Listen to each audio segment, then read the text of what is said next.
according to the REA, the realestateagents.com. Wait, no, that's not it. We're gonna scroll down a bit. Now, so when I was looking at this earlier, it said 70% of realtors didn't sell a single home last year. The statistic that 70% of realtors did not sell a single home in 2025 has been widely circulated online, but it's important to know that this figure does not originate from official National Association of Realtors data.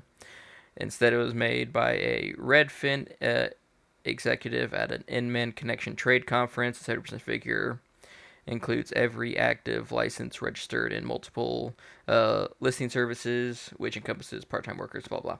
And when I saw the 70% of realtors, I was like, okay, that's kind of rough. I mean, again, I think the housing market's kind of, in my opinion, kind of skewed. Prices of housing's going up. But when I was looking Mhm. up, 70% of realtors didn't sell a single home. I saw articles saying that from 2 years and 3 years ago that 70% of realtors, or at least around that number, didn't sell a single home in whatever year they're talking about. So I thought that was interesting. So I've come to a couple conclusions about that. Like as stated in Desert News or whatever. When it comes to like 30% of realtors, those might be like active realtors. I don't know if Yeah. a license has to be renewed for realtors or if you just kind of one and done kind of thing. But assuming that it Yeah. doesn't need to be renewed, those 30% might be people who are actually selling homes, and 70% of people are A, that's like a side thing they do, or B, they're out of the business but they still have a license. So I don't think that's a new thing for panic. And another thing, I don't know if companies like Zillow have to have the Zillow itself has to have a license. Yeah. I'm not entirely sure how all that works, but that might be another reason for it. People aren't going to realtor companies; they're going to places like Zillow and other apps like that. Very convenient, and then they'll find like a realtor there, so it kind of like forces people to go to one person instead of shopping around. Less Hmm. competition, housing prices go up, whatever. Let's see. Yeah, same number as last year. Oh, another thing that might be like the reason why 70% of realtors didn't sell a single home is that like prices are. I saw somewhere, uh, like market stagnation.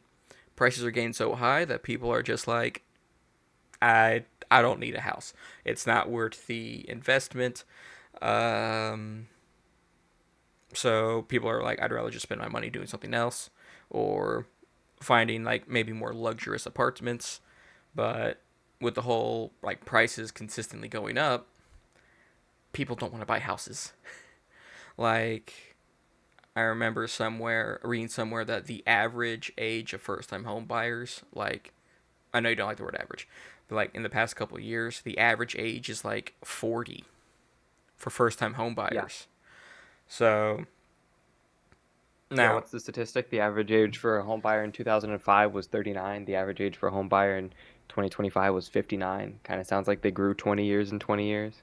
yeah, it just seems like it's getting harder for people to buy homes. So people aren't even like thinking of buying homes. You know what I mean? Like I live in an apartment now, and I'm like, I don't even know if I can put the down payment down. Yes, Hmm. I know you don't need a down payment for a house, but I would much prefer there's a down payment for a house. Uh, you know what I mean? Like because as prices go up, that down payment gets bigger and bigger, and it seems even farther off in the distance. I understand that. How to put this? Like for some, it's an investment. It's for your future, and like to an extent, I get that. But it's starting to get to a point where it's like it's kind of how do I put this? It's like joining a members only club. You got to pay the Yeah. expensive bill up front and then keep paying the membership fee just so you can have the cool leather jacket. Yeah. Uh, I have to have a good down payment, paying off my mortgage just so I can get yelled at by the homeowner association, you know, for having my garbage cans out in my Yeah. lawn. Whatever. So it's starting to get more, at least to me, like the prospect of owning a home is getting further and further into the distance. Now I know Hmm. Trump and Kamala did mentioned this towards the end of her campaign about like maybe giving more funding to like construction companies or Yeah, finding more the ways like and then Section 8 housing. the young family like housing credit and stuff. Yeah, Yeah, the young, yeah, I mean, giving credits to get the night, and that's a good incentive. But for me, I don't think that's going. At least unless they start, giving funds, loan, like, well, favorable loans to like construction companies.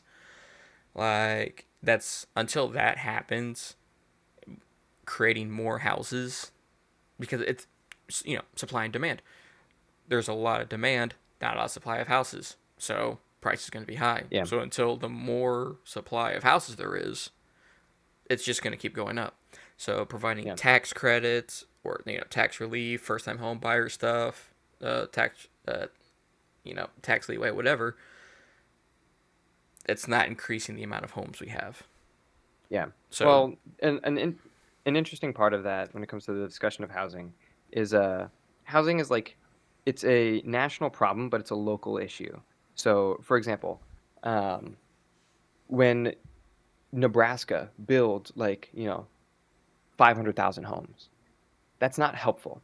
There's no economic opportunity in Nebraska. You're right. You might be able to get into a house for, let's say, 60 grand or like 100 grand, but the most you'll be able to make out there with that economic opportunity would be like your average income over there is, let's say, 50 grand. Okay, so it's around double your income. Whoop-de-doo. But if you compare that to somewhere like New York, okay, well, or like California, where it's like, all right, so housing here, there's less of it. They're not really building new homes. Let's say the average house there costs, you know, $500,000 or $200,000, like twice as much, right? But your average income is closer to that number. Like I don't think the average income in New York is like 100 grand. Um, but like if your like median worker is making like 80K and then the houses are like $200,000, you run into this weird issue where it's like, sure, you could live out in the middle of nowhere, but the heights you can reach are way lower, right? Your American dream is mm-hmm. kind of stifled, right? The Yeah, most you can make out here is X amount, and if you want to make more, you got to go to these big places. And really, the issue with housing is not even necessarily like HOAs or any of these like homeowner groups like per se, but like there was this big movement decades and decades and decades ago about like getting into housing as an investment, right? You mentioned this a little bit. It's an investment in your future. Previous to, I think, before World War I, or I think no, I think previous or prior to, not previous to, prior to World War II. Housing was not seen by most people, unless you were ultra wealthy, as like an investment you intended to build equity in and then sell off when you get old. Um, and that's how it was marketed to a lot of people who are like sort of my grandparents' age, or my uncle's age, where it's like you buy this asset and it'll grow with you, and when you retire, you can sell it off because it'll have accumulated value, and now you've got your nest egg, right? And the biggest asset in your nest egg is your house. It's like that's awesome. If like this is one of those plans where it's like it's a great plan if no one else is doing it, but it's yeah, horrible when everyone else does it. Um, where as soon as like that becomes the default position, right? So if you're in that position, right, you're someone who's been told that, all right, let's you can logically think through, you can make some very logical assumptions about that from that mentality that lead us to where we are now, right? So logical assumption number one, all right, we have to recognize housing is a resource. It follows supply and demand. I want the price of my thing to go up. I cannot generate more demand for my house magically out of nowhere, right? That requires more people to be born. I only have limited influence on that, right? I can only have so many kids. Um, but I also have the right to vote in local elections, which means I can affect housing policy. What houses can be built? What kind of houses can be built? How many houses can be built? Where they can be built? All of this stuff. And if I can do that, I can seriously affect the supply, right? So that's your next logical jump is, okay, well, I want to control the supply of these things to keep it low, right? So if the rate of growth of people is going to be, we're going to grow an additional 1% of people every year. But if we're also growing an additional 1% in the housing market every year, well, then the price of my house is just going to move with inflation, and I'm not actually going to make anything on the sale of this house. And I'm actually probably going to lose money because it's going to be an older house, so I'm going to have to like charge less, and it's going to have its own issues, and it's not going to have all the new safety features and all the new amenities that a new house might have, now competing in the market to sell it. So I'm just going to try to limit the growth of new housing from 1% to, 0.1%. I want it to be about 10% of what it currently is, or whatever smaller number than the current growth of population. So you do that. It's like, okay, well, that works for a while. You're now watching the price of your house go up, up, up, and up, right? But then you get further down, and then you're like, okay, but I also need a way to but I can't do this on my own, right? So this is your logical assumption. You go, I need to control the price of housing, but I can't do it on my own. So this is where you get like HOAs, and this is where you get zoning laws, and this is where you get all this other stuff, right? This is where you get a city like Los Angeles. When my mom lived there, it was one of the fastest growing cities, or had just been one of the fastest growing cities in the entire United States for decades on end. By the time my mom left, it had downzoned and lost around 3 million housing units due Wow. to downzoning, right? So this is your next step up. So you go from, all right, I need to have less housing. How do I achieve this? Okay, I need to consolidate power. All right. So we'll do HOAs, we'll do, owners groups, we'll do communities to try to keep this in check. I'll work with my neighbors who also own homes to keep this in check. And then your next step up is actually not only can we resist, now that we have a consolidated unit of power that has serious political influence, not only can we slow the building of new housing, we can actually destroy existing housing to bump our prices up, which is what happened in California.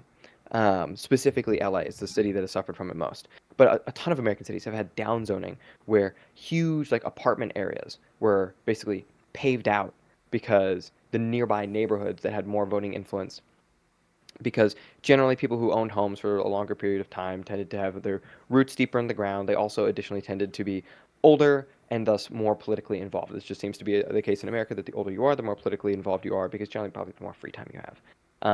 Fair. So they started doing this. You got more involved, and if you can afford to own a home, unless it's like you're up against like Manhattan, and even if you're up against Manhattan, um, if your competition is Manhattan, you're probably well off enough that you can compete with Manhattan. So like we've got the suburbs of LA full of ultra wealthy people fighting the wealthy but less wealthy people in LA, and they just did it like tons and tons and tons of downzoning. Like it was like between 3 to 4 million housing units were wiped out of LA. Like not just it could have grown this much but didn't. Like this is opportunity cost. It's literally destroyed and removed. Um, and so this is how we sort of arrive at where we are when everyone comes in with the notion of, I will cleverly beat the market and buy low, sell high with this house. Everyone does that. And then you're sort of where we are now, where it's like you look at the zoning laws where you can't do mixed use, right? You can't have the classic business on bottom, apartments on top. Um, uh, Housing can really only come in like three-ish forms. You get single family, ultra low density housing, which is like your suburbs and your exurbs. And then you get your ultra high density, like sort of like Section 8-esque, huge apartment complexes full of like single unit apartments. And then in some areas, you'll have like grandfathered in like housing that's like kind of medium, but medium high density, depending on the city. But like you really don't see this broad stretch from like single family homes to like ultra high density with like middle density and like light middle density and like heavy middle density, sort of like changing as the distance from like the city center grows or whatever like the demand in the area is, because well, that's bad for the people who own the homes, right? Because this is a Hmm. big difference between a renter and an owner. The renter doesn't have equity in this. They can theoretically up and move, right? And that's part of the appeal of renting. Is like you're not tied down. You don't have to. You're not sinking as much in um, with the big upfront cost, like you said. But if you're a homeowner, you absolutely are. If you're a homeowner, every new apartment in the area Is a takes a threat. dollar away from you, or at least it feels Yeah. like that, right? If your mentality is this is my nest egg, this is my investment, this is what I'm going to live off of when I retire, every new apartment takes a dollar out of your retirement. So they ended up fighting this tooth and nail. This was sort of mostly a boomer thing, although some Gen X and some silent generation were in on it, obviously. And they were just doing like what they'd been told to do, or what they thought they'd be in the market, or whatever. And so you end up where we are now with like, I think the estimate is like America needs probably about, I think it was some crazy number. It was like 100 million new housing units across the entire United States to resolve the housing issues. Not to mention all the stuff and this is partially why we had 2008 happen, because people couldn't get into houses. It's why the Fannie Mae Freddie Mac stuff, or part of why, excluding hedge fund conspiracy theories. Um, Yeah. that are at this point aren't really conspiracy theories. But like excluding some of that, the reason it was such a effective thing to do if you were a hedge fund looking to make money off of the crash of the American economy, then you need a market, and yeah, there's a huge market of desperate people who could not afford housing because there wasn't enough of it.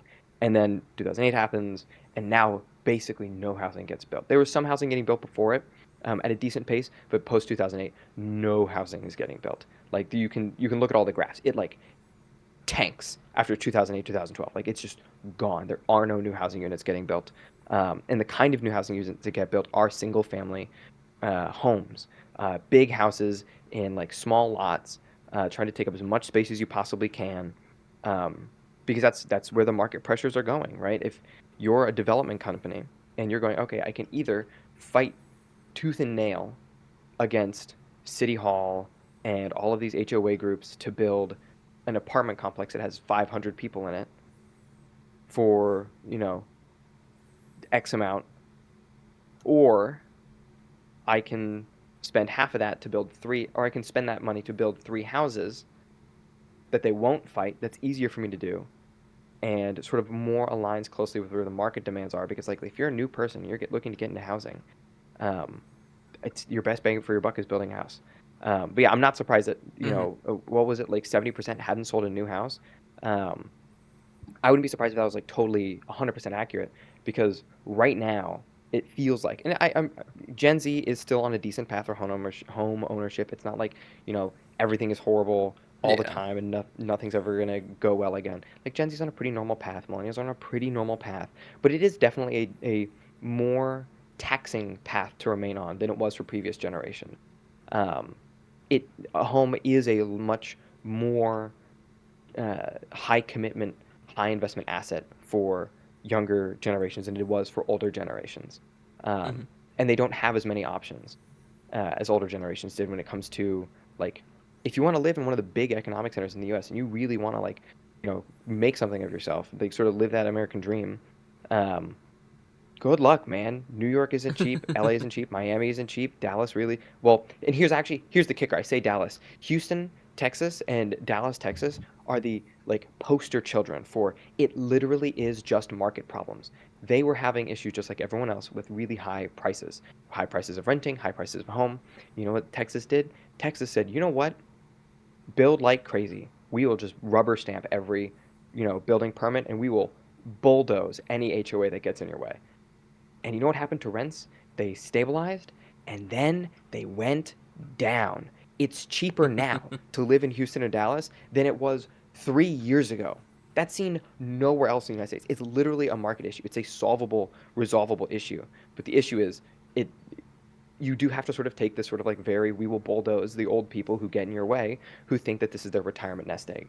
Yeah. Um, and like that on some level that sucks, right? It sucks to be that like person who spent your entire life and then you watch your house value go from $40,000 when you bought it in 1980 at like a 13%, and then you refinance sort of at the um, height of the low rents that happened sometime in 2000, mid 2000s with like Fannie Mae and Freddie Mac, where some of the interest rates are relatively low, not super low.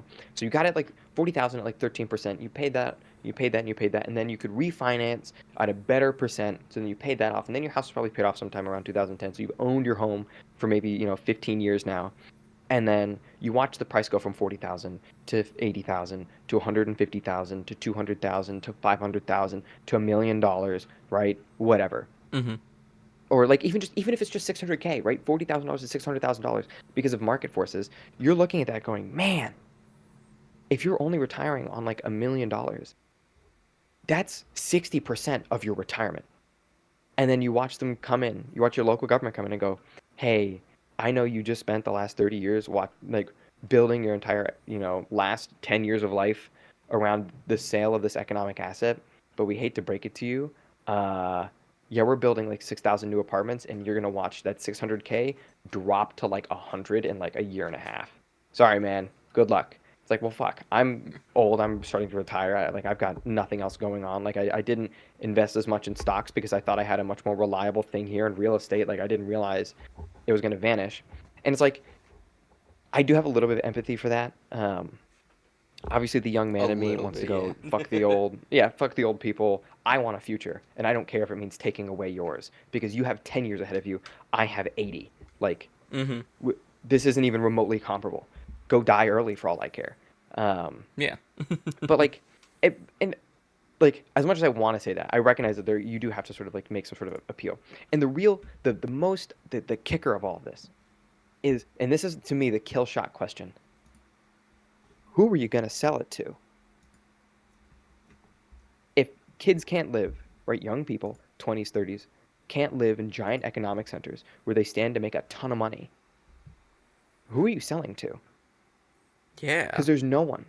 There's no one, right? I can't afford that house because I can't get an apartment in a big city where I could get a job that could then lead me to afford that house in 20 years. Who are you going to sell it to? And the answer is probably the banks. You know what the banks were going to do? They were going to buy the houses in mass, and then they were going to sell the houses to like groups like BlackRock. And the issue is like this was, and even then, BlackRock's gonna. The real answer. Here's a very controversial opinion of mine. I actually don't care that much that giant corporations are building neighborhoods and owning like they own like 1% of the entire housing market. I couldn't care less. I want more houses to get built and I don't care who builds them. If BlackRock wants to build like 70,000 apartments in New York City or like Chicago or Miami or like I don't care. I don't care. Yeah, as long as they're There's a lot of building. people like, "Dude, yeah, I would lease a house from BlackRock. I don't care. Like you're right. I might not own the home de jure in writing, whatever. But I got I a have home. somewhere to work off of. I've got a home. I've got somewhere to work from. Like, and it makes sense if you're an older person and you're watching these giant corporations come in and build large swaths of housing, and then they're looking to buy up all the old housing so they get like market dominance. Yeah, there is like a down the road concern here. But right now, 90% of all the homes in the United States are owned by single proprietors, which is like one person. Like one family homes are owned by the homeowner. Um, they're not owned by businesses. They're not owned by like small local like realtor groups. It is most homes are owned by mostly individual people or families. Um, I don't think big corporations are concerned right now. As a matter of fact, I think they're probably helping. I think this is a good market adjustment, and this is one of those things where it's like it was an unfortunate but really bad decision that they made, and like either it needs to be corrected or like there just isn't a stable future in housing. Like we either get too close to the event horizon of there's like a fine line of like how long you can keep new generations from getting housing at the rates that they probably should be achieving new housing, like independent housing, so they can build their careers um, before you reach like a critical mass of like unemployable workers or workers that whom if they were employed probably wouldn't do as well as if they had like some base of operations to work off of earlier. Um, I think you understand what I'm trying to say. Where it's like you hit this critical point, and if you go past that, no one will be able to afford housing because the worker won't be worth the money they would need to do it, Mm-hmm. right? Yeah. I get Like what if you're I saying. yeah And to yeah, kind of bring it but back to our. Sorry. no, you go. I was done. Okay. Okay. So to bring it back to, to the original our first article. So you mentioned how like in LA, not only did they stop building homes, they started destroying them. Simple supply and demand create less supply that'll basically make artificial demand because there's less. And on top of that, Scott Bensett, when he uh, when he appeared before Congress talking about economy, blah blah blah, stuff like that, one of the things he brought up was how high housing prices are, and according to him, when he was I forgot who he was talking to, but he said when they brought an influx of about 10 million migrants to that area or to that state, that is now 10 million people. Not granted, probably not 10 million people because one person, wife, and a couple of kids. Yeah, So we'll just say 3 million people, just for rounding purposes. yeah. You now same amount of same amount of supply, but now we just increase demand by 3 million people. So, based on supply Mhm. and demand, that means if we're going to put tinfoil hats on, uh, prices are going to go up. And that might be another reason how, like, we have a 4.1% growth. Well, we have a bunch of, but prices of everything's going up, and Mhm. everyone's still buying this stuff. So yeah, of course it's going to grow 4.1% because everything's more expensive, but people are still buying it. Yeah. I mean, And in a lot of cases, what choice do you have?